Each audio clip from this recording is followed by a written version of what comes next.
করতেছিলাম।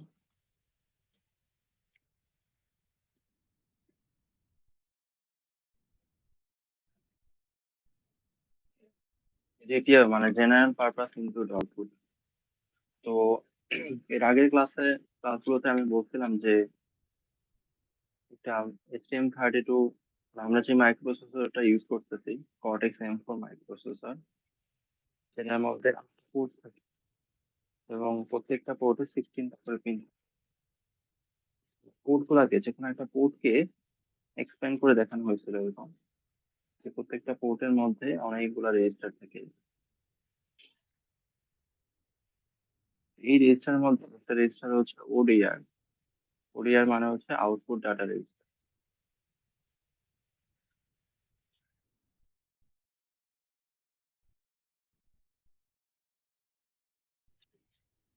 এই ওডিআরটা কিভাবে ইউজ করতে হয়,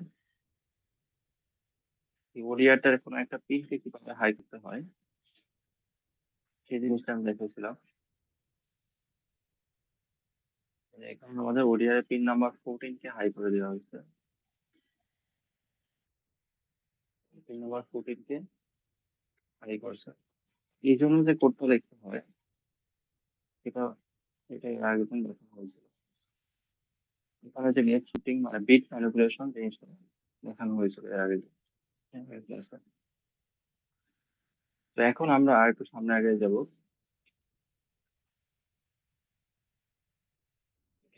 এখানে যে এর আগের লাইনে আগের যে কোডটা, এক লাইনে যে কোডটা, এটাকে ওইভাবে না লিখে আরো কয়েকটা মেথডে লেখা যায়, সেটা এখানে দেখানো হয়েছে।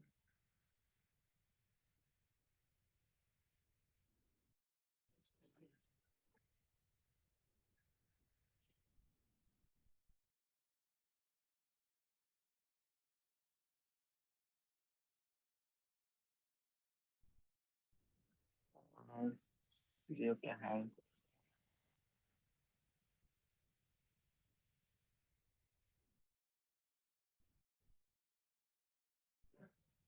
আচ্ছা, তো মেথড ওয়ানটা আমরা অলরেডি দেখছি যে প্রথমে এরকম একটা মেমোরি অ্যাড্রেস আছে। এই মেমোরি অ্যাড্রেসটা বোঝাইতেছে এটা হচ্ছে ওডিআর এর মেমোরি অ্যাড্রেস। আর বাম পাশে আমরা এখানে হচ্ছে পিন নাম্বার 13 কে হাই করতে যাচ্ছি।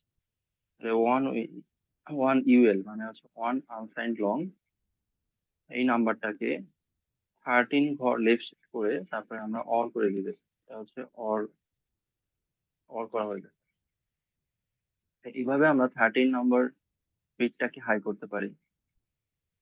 তারপর মেথড নাম্বার 2 তে দেখাইতেছে যে আমরা এই যে যে মেমোরি অ্যাড্রেসটা আছে সেটা একটা দিয়ে দিতে পারি। যেমন এখানে নাম দেওয়া আছে GPIO-B ODR। হ্যাশ ডিফাইন দিয়ে আমরা একটা অ্যাড্রেসের একটা নাম দিয়ে দিতে পারি। তারপরে পরের লাইনে সেই নামটা ইউজ করে একই কাজটা করতে পারি। মেথড নাম্বার ওয়ানে আমরা কি করছি যে ডিরেক্টলি আমরা অ্যাড্রেসটা ইউজ করছি। অ্যাড্রেসটা ইউজ করে তারপর এখানে লেফট শিফট করে অল করছি। মেথড নাম্বার 2 তে দেখাইতেছে যে আমরা এই অ্যাড্রেসটা ইউজ না করে অ্যাড্রেসটাও একটা নাম দিয়ে দিই। এই অ্যাড্রেসের নাম এখন থেকে GPIO-B ODR। মানে বি নম্বর পোর্টের ওডিআর যে রেজিস্টারটা আছে সেটা। তো এখন GPIO-B এর ওডিআরটাকে ওডিআর এর মধ্যে পিন নাম্বার 13 কে হাই করে দেওয়া হলো এর মাধ্যমে। তো 2 নম্বর মেথডের অনেক সুবিধা আছে। সুবিধাটা হলো যে আপনার বারবার এই বড় এই যে অ্যাড্রেসটা লেখা লাগে। মানে যদি GPIO-B ODR মাল্টিপল করা লাগে তখন হচ্ছে আপনি এই অ্যাড্রেসটা বারবার না লিখে একটা নাম দিয়ে দিয়ে সেই নামটা বারবার ইউজ করতে পারবেন। তখন কোডটা বোঝার সুবিধা হবে, লেখাও সুবিধা। মেথড নাম্বার 3 তে সে একই জিনিসটাই করছে, এখানে স্টার ইউজ করে নাই। মানে সেকেন্ড মেথড যেটা ছিল, সেকেন্ড মেথডে এই স্টারটা কি বুঝাইতেছে, স্টারটা বুঝাইতেছে একটা পয়েন্টিং করতেছে। এই স্টারটা আপনি এখানে ইউজ করতে পারেন, মেথড 2 তে যেমন দেখাইছে, অথবা এইখানে ইউজ করতে পারেন। অ্যাড্রেসের সাথে ইউজ করবেন, যেখানে এখানে ইউজ করে নাই তো এখানে ইউজ করছে। আর এইখানে হচ্ছে এইখানে ইউজ করছে এই জায়গায় আবার ইউজ করা, তো যে কোনো একভাবে করলেই হচ্ছে।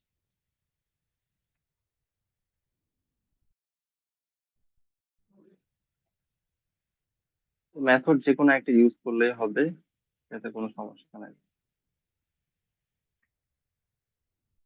আচ্ছা, এরপর এখানে একটা জিনিস ছিল যে আমরা অ্যাড্রেসের এখানে লিখে রাখছিলাম ভোলাটাইল। তো এটা কেন লেখা হইতেছে এখানে, ওটা একটু এক্সপ্লেন করা হয়েছে। তো ভোলাটাইল হিসেবে কোনো অ্যাড্রেসকে এক্সপ্লেন মানে আমরা ডিফাইন করে দিচ্ছি, এর মানে বুঝাইতেছে যে ওই যে ডাটা আছে, সেই ডাটাটা, সেই আগে যে ডাটাটা আছে, মানে আপনি একটা ডাটা কোনো অ্যাড্রেসে স্টোর করে রাখলেন, ভোলাটাইল দেওয়া মানে হচ্ছে যে আপনি আগে যে ডাটা স্টোর করছিলেন, পরে যে ওই ডাটাটাই থাকবে, ম্যানিপুলেটেড হয়ে যাবে না, এটার কোনো গ্যারান্টি নাই। ভোলাটাইল লেখা মানে হচ্ছে যে আমি যে আগে ডাটাটা রাখছিলাম সেটা হয়তো ম্যানিপুলেটেড হয়ে যাইতে পারে, তো সেই হিসেবে ধরে নিয়ে আমরা হচ্ছে ভোলাটাইল না লেখা মানে হচ্ছে যে ফিক্সড হয়ে থাকা, ধরে নেওয়া যে আগে যে ডাটা ছিল সেটাই আছে।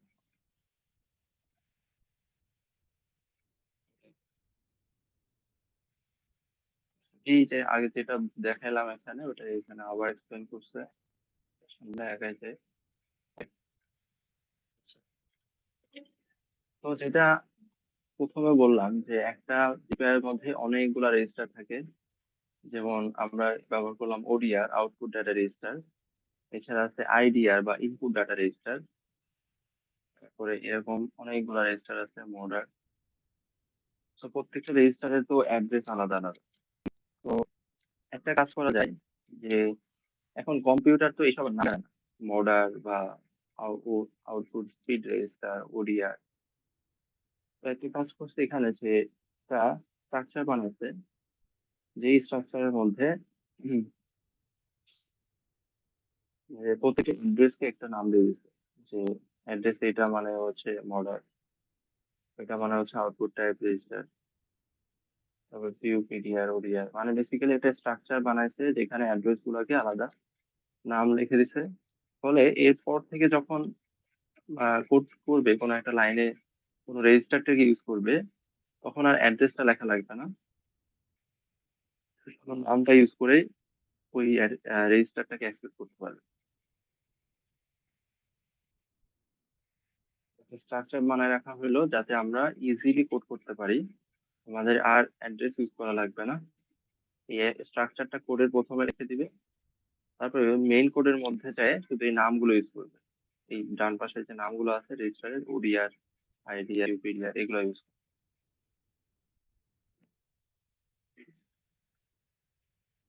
ঠিক আছে, তুমি বুঝতে পারতেছো?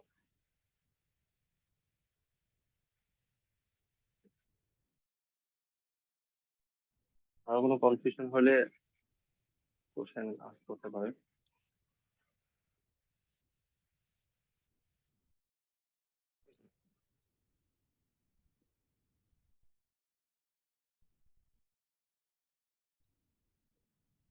ঠিক আছে, তারপর নিচের লাইনে কি করছে এখানে যে একটা পোর্টের অ্যাড্রেস, যে এই অ্যাড্রেসটাকে, এই অ্যাড্রেসটা মানেই কিন্তু এই জিপিইউ পোর্টের, পোর্ট বি, ধরেন যে এটা হচ্ছে পোর্ট বি। বলছিলাম যে 8টা পোর্ট থাকে, তার মধ্যে ধরেন এটা পোর্ট বি। এখন কম্পিউটার কি কিভাবে বুঝবে এটা পোর্ট বি? ও যে শুধুমাত্র অ্যাড্রেসটা জানে। তো আমরা আগের মতো এই যে অ্যাড্রেসটাকে জিপিইউ পোর্ট বি হিসেবে ডিফাইন করে দিই। জিপিইউ বি লিখলেই এই অ্যাড্রেসকে তাকে ডিনোট করতেছে সেটা বোঝা যাবে। তাহলে আমি কোনো যদি রেজিস্টারকে অ্যাড্রেস করতে চাই, যেমন মোডার, মোডারটা হবে হচ্ছে একটা পোর্টের মধ্যে। যদি এটা জিপিইউ পোর্ট বি এর মধ্যে হয়, তাহলে আমরা লিখতে পারবো এরকম ভাবে জিপিআইও বি, তারপরে মোডার, এটা লিখলেই হয়ে যেতেছে, আমাদের আর অ্যাড্রেস লেখা হইবে, কারণ সব অ্যাড্রেস গুলোকে পাস করে দেওয়া হয়েছে।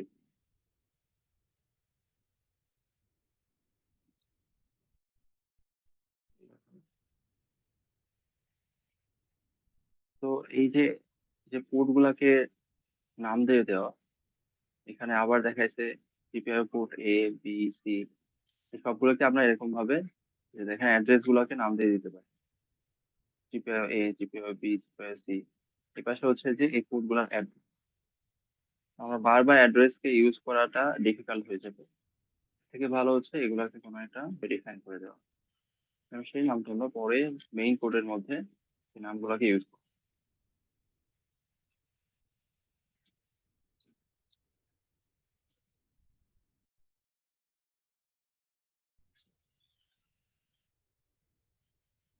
তো এখন এটা হচ্ছে দেখা যাচ্ছে যে এটা আমাদের যে একটা চিপ, এটা হচ্ছে যে আমাদের মাইক্রোপ্রসেসরটা, সেই মাইক্রোপ্রসেসরের মধ্যে এখানে দেখেন 8টা পোর্ট আছে। এ বি সি ডি করে এইচ পর্যন্ত 8টা পোর্ট আছে।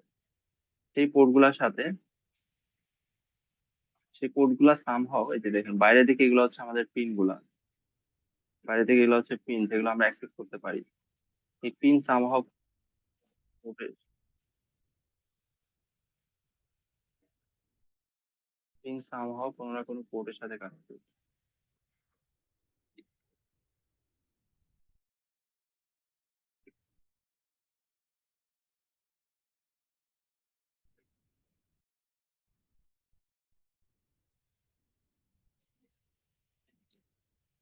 পিন সামহাও কোনো না কোনো পোর্টের সাথে কানেক্টেড।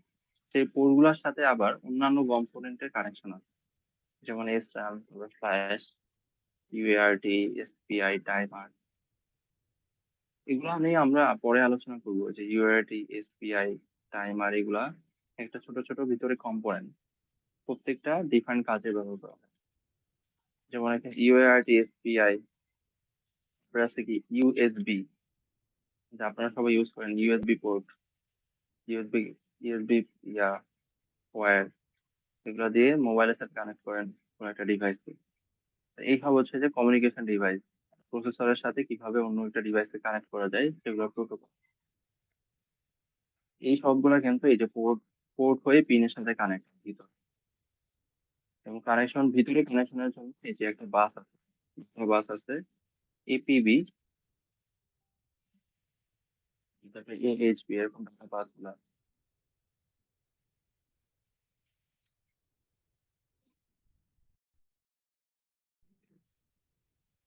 তারপরে এখানে যে স্পিড ম্যানিপুলেশন, এটা অলরেডি আমি দেখাতে পারছি।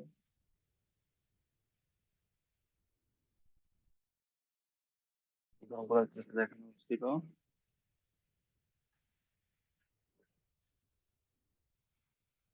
এখানে দেখাইছে যে একটা ইনপুট আউটপুট পোর্টে ভিতরে আসলে কি কি থাকে। এই জিনিসগুলো আমাদের ডিটেলসে জানা লাগবে না যে ভিতরে কি কি থাকে। বেসিক্যালি আমরা হচ্ছে কিভাবে কোড করতে হয় সেটা দেখি। কারণ হচ্ছে যে বিশেষ করে আপনাদের সিএসসি তে আসলে এত এসব কম্পোনেন্ট গুলো কি কি আছে তা না জানলেও হবে। এটা কিভাবে কোড করতে হয় সেটা জানলেই হচ্ছে। তো এই ডায়াগ্রামটা একটু দেখা যায়, যে দেখেন যে আমরা যে ওডিআর ইউজ করতেছি, ওডিআর আউটপুট ডাটা রেজিস্টার, এখানে একটা আউটপুট ডাটা রেজিস্টার, তার সাথে সামনে যায় তার সাথে একটা মার্কস হয়ে মাল্টিপ্লেক্সার, মার্কস হয়ে এই মার্কসটা বেসিক্যালি হচ্ছে যে মার্কসের সাথে রেজিস্টার কানেক্টেড আছে। এটা হচ্ছে মোড রেজিস্টার বা মোডার রেজিস্টার। একটু আগে আমরা দেখলাম মোডার রেজিস্টার কানেক্ট।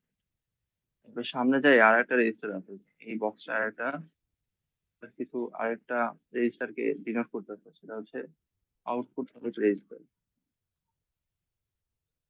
তারপর লাস্টে যাই আছে এই সেকশনটা ডিটারমাইন করতেছে যে যে আউটপুটটা আসবে সেটা কি পুল ডাউন রেজিস্টারের সাহায্যে হবে নাকি পুল আপ রেজিস্টারের সাহায্যে।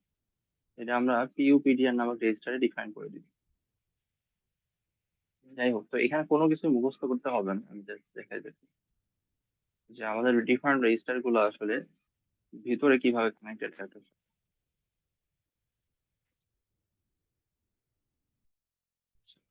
এখান থেকে হচ্ছে যে অনেক বেশি মনোযোগ দিতে হবে, যে আমরা কোনো একটা টাস্ক কমপ্লিট করতে গেলে আমাদের জিপিআই বিভিন্ন পোর্ট, জিপিআই পোর্টের বিভিন্ন জায়গায় ইনিশিয়ালাইজেশন করতে হবে। সেগুলো কিভাবে স্টেপ বাই স্টেপ আমরা করতে পারি। 6টা স্টেপ দেখানো হয়েছে। কোনো একটা কাজ করতে হবে, মানে আমরা প্রসেসর ইউজ করে কোনো একটা কাজ করবো, কোনো একটা অ্যাপ্লিকেশন ইউজ করব, তাহলে আমাদের এই স্টেপ গুলা সিরিয়াল বাই ফলো করতে হবে। তো স্টেপ গুলা একটু কুইকলি দেখে নেই কি কি। প্রথমে হচ্ছে ক্লক ইনিশিয়ালাইজেশন। আমরা ডিটেলসে প্রত্যেকটা স্টেপ দেখবো, জাস্ট এমনিতে জাস্ট একবার দেখাই দিতেছি, একবার গো থ্রু করতেছি যে স্টেপ গুলো কি। প্রথমে ক্লক ইনিশিয়ালাইজেশন, সেকেন্ড স্টেপে মোড কি হবে, কি মোডে কাজ করবে সেটা সেট করে দিতে হবে। আউটপুটের টাইপটা কেমন হবে, আউটপুট টাইপ রেজিস্টারে দেখা দিতে হবে। আউটপুট স্পিড কেমন হবে, এটা আউটপুট স্পিড রেজিস্টারে সেট করে দিতে হবে। এটা কি পুল আপ নাকি পুল ডাউন হবে সেটা বলে দিতে হবে। তারপরে আউটপুট ডাটা রেজিস্টারে পিনটাকে কোন যে পিন ইউজ করবেন সেই পিনটাকে হাই করে দিতে হবে। এটা হচ্ছে যে একটা ক্লোজার, যে আমরা কিভাবে আগাবো, কিভাবে স্টেপ বাই স্টেপ সবগুলো কাজ করতে হবে। তো প্রথম স্টেপটা দেখি, স্টেপটা হচ্ছে যে ক্লক ইনাবল করা। এখন ক্লক জিনিসটা কি, কেউ কি বলতে পারবেন? ক্লক কি জিনিস?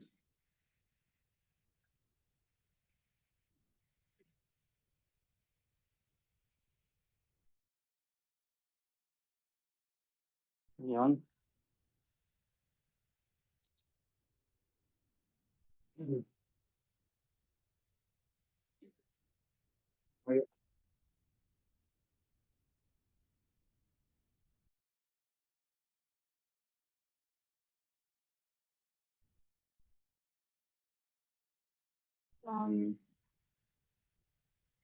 ক্লক বেসিক্যালি কি, যে প্রত্যেকটা প্রসেসর বলেন, প্রত্যেকটা ইলেকট্রনিক ডিভাইসের মধ্যে ছোট একটা এরকম কম্পোনেন্ট থাকবে, ক্রিস্টাল, ক্রিস্টাল ক্লক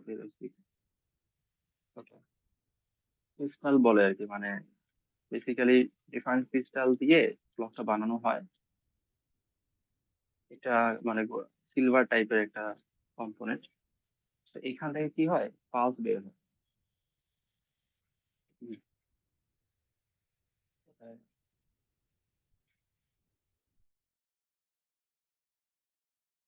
এরকম ইলেকট্রনিক পালস বের হবে সেই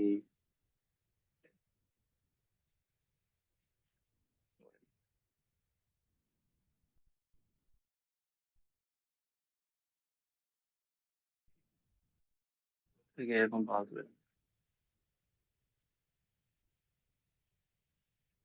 ইলেকট্রনিক ডিভাইসে এই ক্লকটা লাগবেই। ডিএলডি কোর্স কোর্স করে আসছেন না সবাই?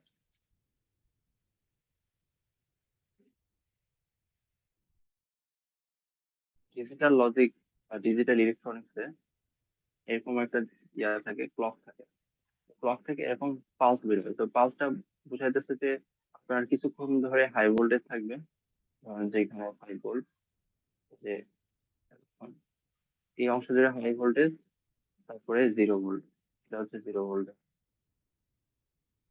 এটা কতক্ষণ পর্যন্ত হচ্ছে জিরো, তখন পর্যন্ত 5 ভোল্ট, তারপরে আবার 5 ভোল্ট, আবার 0, এরকম পালস জেনারেটেড হতেছে। এটার দরকারটা কি আছে?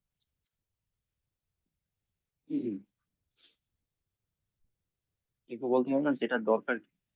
ঠিক আছে, আমরা ক্লক দিচ্ছি, প্রত্যেকটা ইলেকট্রনিক ডিভাইসে ক্লক দিতে হবে, কিন্তু কেন?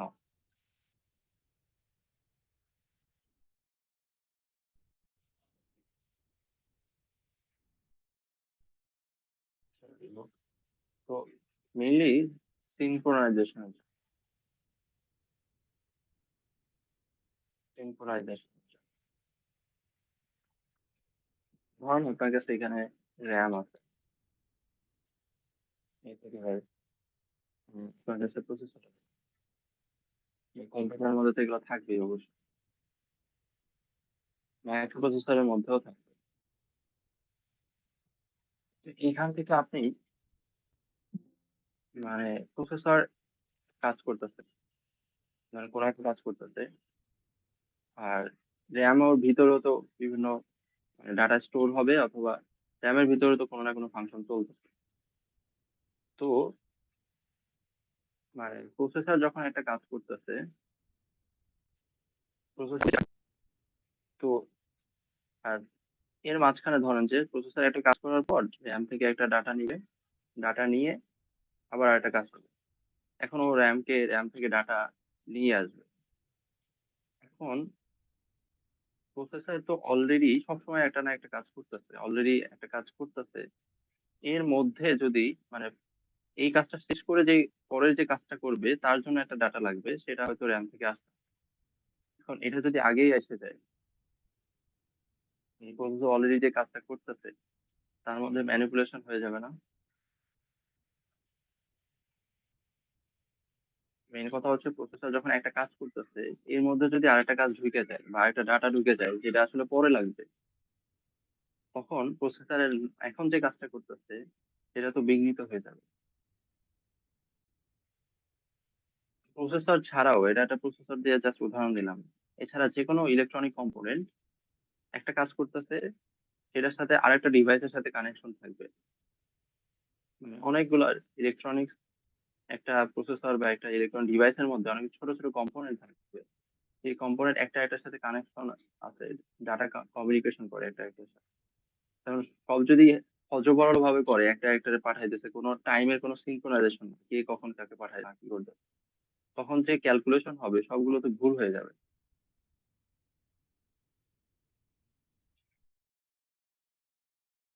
তো এই জিনিসগুলো যাতে না হয় এই জন্য একটা রেফারেন্স রাখা হয়। সেই রেফারেন্স মানে হচ্ছে যে এই ক্লকটাই হচ্ছে আমাদের reference। যে এই ক্লক দেখে আমরা বুঝবো, যেমন ধরেন যে ক্লকে তো টাইম আছে,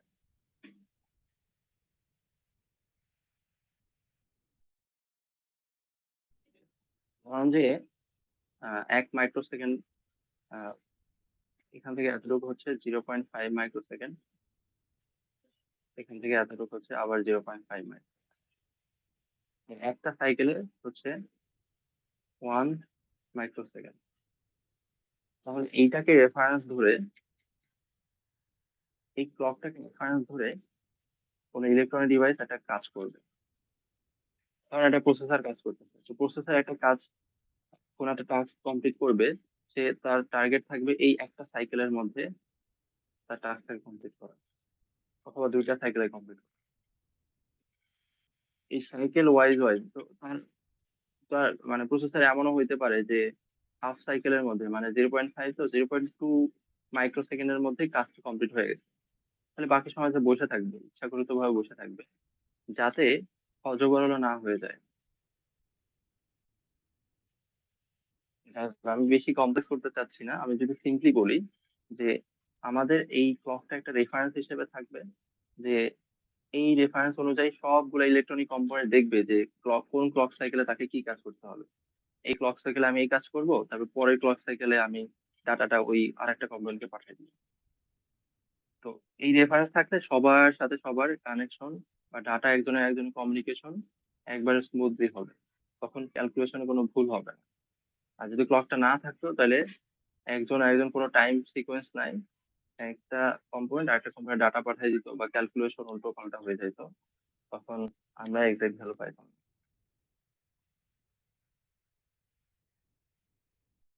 ঠিক আছে।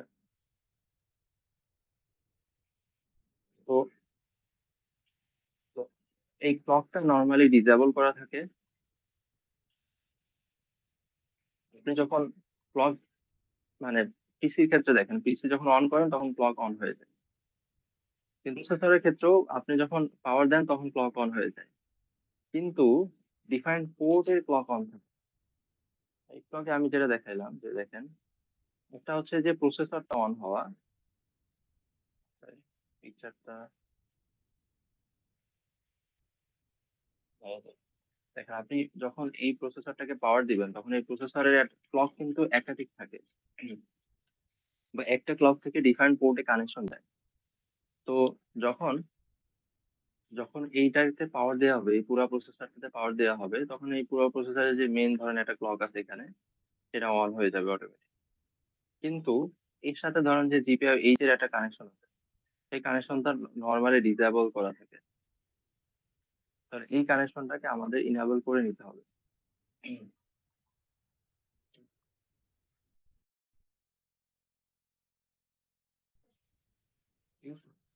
মেইন ব্লকের সাথে প্রত্যেকটা পোর্টের একটা করে কানেকশন আছে। এই কানেকশন গুলো ডিসেবল থাকে, আমাদের এই কানেকশন গুলো ইনেবল করে নিতে হবে।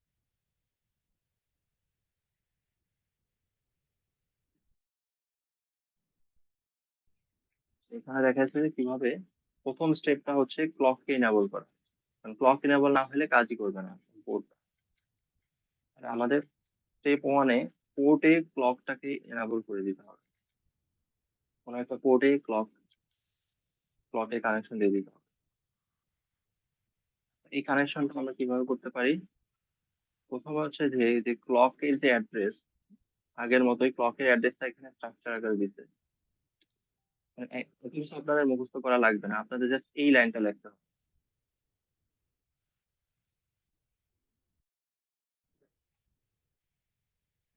প্রবলেম। স্যার অ্যাড্রেস গুলা কি তাহলে দেওয়া থাকবে? না, অ্যাড্রেস দেওয়া থাকবে না। অ্যাড্রেস আপনি এটা বুঝতে পারছেন। আপনি এই অ্যাড্রেসে কথা বলবেন, এই অ্যাড্রেসটা হচ্ছে যে আপনি নিজের মতো করে একটা লিখে দিবেন। কতগুলো অ্যাড্রেস দিতে গেলে তো কোশ্চেন বিশাল বা সাইজের হয়ে যাবে।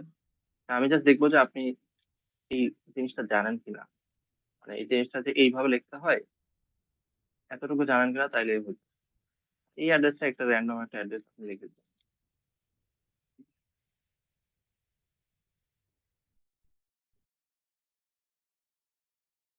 এটা তো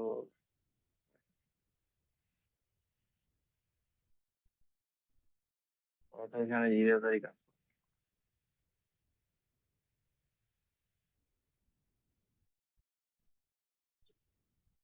যাই হোক, তো এখানে কি করতেছে এই পুরাটাকে, এই অ্যাড্রেস এটাকে একটা স্ট্রাকচার, আর এখানে যে এই অ্যাড্রেসটাকে আসলে এখানে ডিফাইন করে দিচ্ছে আরসিসি হিসেবে ডিফাইন করে দিতেছে। যে আমাদের যে ক্লকের অ্যাড্রেস আছে সেটাকে আরসিসি হিসেবে ডিফাইন করে দিতে। তারপরে মেইন কোড হচ্ছে এখানে, আপনাদের বেসিক্যালি এটা লেখাই লাগবে। এখানে যেটা আছে এতটুকু লেখা দরকার নাই।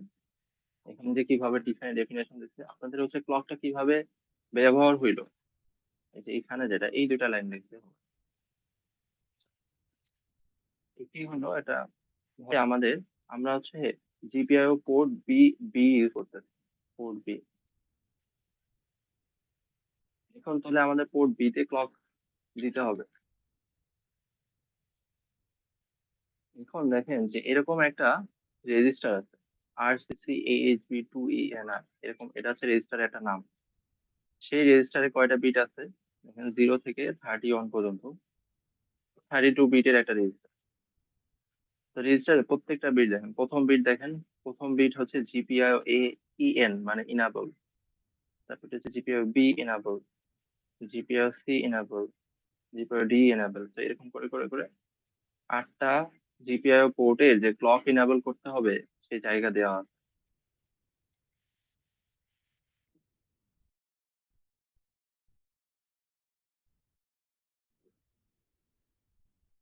মানে হচ্ছে যে আমাদের ক্লক ইনাবল করার জন্য একটা রেজিস্টার রাখা হয়েছে। সেই রেজিস্টারের ভিতরে বিট নম্বর 1 হচ্ছে জিপিআই পোর্ট এ কে যদি ইনাবল করতে চান তাহলে এই বিটটাকে হাই করে দিন। যদি আপনি জিপিআই পোর্ট বি কে ইনাবল করতে চান তাহলে এইখানে হাই করতে হবে। যদি জিপিআই সি কে ইনাবল করতে চান তাহলে এখানে অন লিখে দিতে হবে। বুঝতে পারছেন? এটা কি বুঝতে পারছেন? আজকে বেশি বাড়াবো না, আমরা এই স্টেপ 1 পর্যন্তই আজকে দেখবো। এটা একটু এক্সপ্লেন করে তারপরে ক্লাস করে দিই। তো অল্প করতে করতে কিন্তু আমরা আসলে অনেক দূরে আগে চলে আসছি। অলমোস্ট এটা জিপিআই ওর সাইটটা শেষের দিকে আর কি, মানে আমরা কোনো একটা টাস্ক কমপ্লিট কিভাবে করতে হয় সেখানে চলে আসছি, আমরা স্টেপ গুলোতে চলে আসছি। এই স্টেপ গুলো শেষ হলে আমরা দেখবো যে কোনো একটা অ্যাপ্লিকেশনে চলে যাবো যে কিভাবে কোনো একটা কাজ করতে হয়।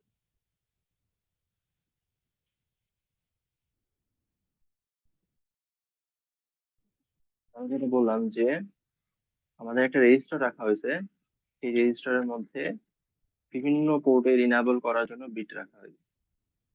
কিন্তু প্রথম বিট 0 নম্বর বিটে জিপিআই এ কে ইনাবল করার জন্য বিট, জিপিআই বি হচ্ছে যে, সরি, দ্বিতীয় বিটটা হচ্ছে জিপিআই বি এর জন্য, তারপরটা হচ্ছে যে জিপিআই সি এর জন্য, এরকম করো। এখানে লিখছে যে আপনি যদি 0 করে দেন, মানে কোনো বিটকে যদি 0 লেখেন, আমি যদি এখানে 0 লিখে দিই, এর মানে হচ্ছে আমি ডিসেবল করে দিচ্ছি। আর আমি যদি এখানে 1 লিখি, এর মানে হচ্ছে ইনাবল করে দিচ্ছি। এখানে লেখা আছে। ধরেন আমি জিপিআই বি কে ইনাবল করতে চাই, তো কি করছে প্রথমে, এই যে জিপিআই বি এর ইনাবলে এখানে অ্যাড্রেস থাকে, একটা নাম দিয়ে দিচ্ছে।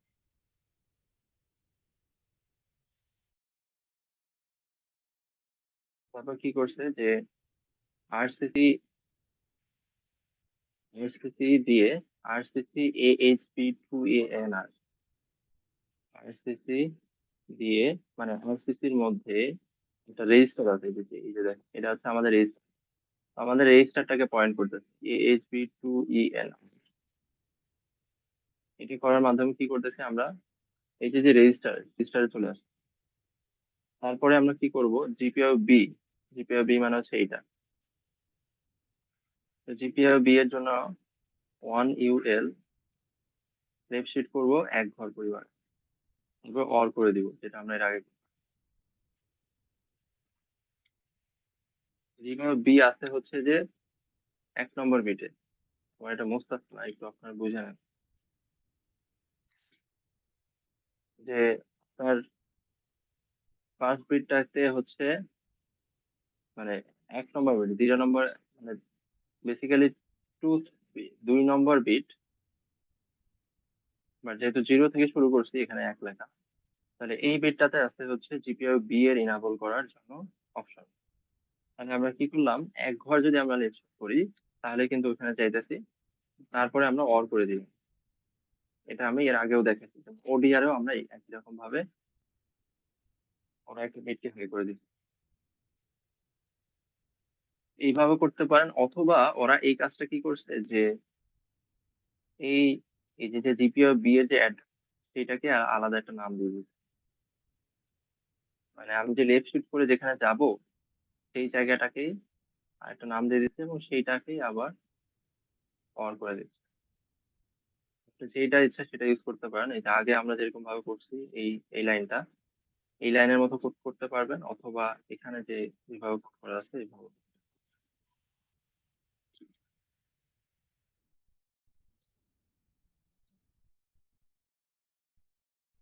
যেহেতু আপনার বুঝতে পারছেন, কোশ্চেন আছে?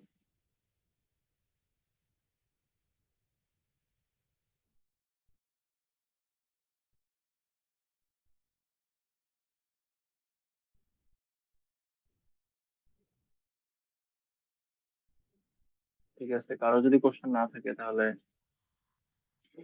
আমরা এখানে শেষ করে দেবো আজকে।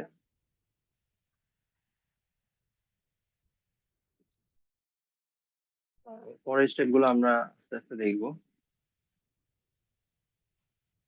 স্টেপ গুলো আসলে অলমোস্ট, স্টেপ গুলো নিয়ে কাজ করা করা অলমোস্ট সেম। তো এর পরের কাজগুলো আমাদের একটু দ্রুতই হবে। তো সমস্যা নেই। যদি কোশ্চেন না থাকে, তাহলে ক্লাস আমরা এখানে শেষ করে দিই। অ্যাটেন্ডেন্সের অ্যাটেন্ডেন্স হচ্ছে আপনার চ্যাট বক্সে অ্যাটেন্ডেন্স, মানে আপনাদের আপনাদের নেম আর আইডিটা চ্যাট বক্সে লিখে দিয়ে আপনার লিখতে,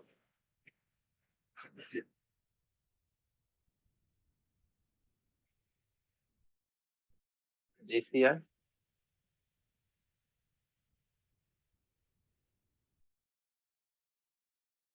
আচ্ছা, আমি ক্লাসরুমে করতে আমি আচ্ছা চ্যাট বক্সে লিখে দিচ্ছি।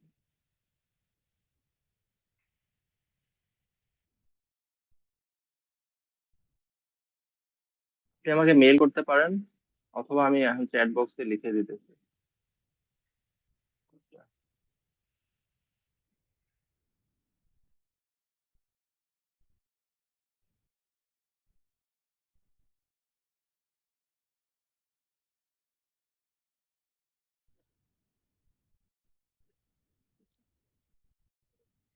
স্যার আজকে কি ল্যাব ক্লাস হবে? হ্যাঁ, হবে।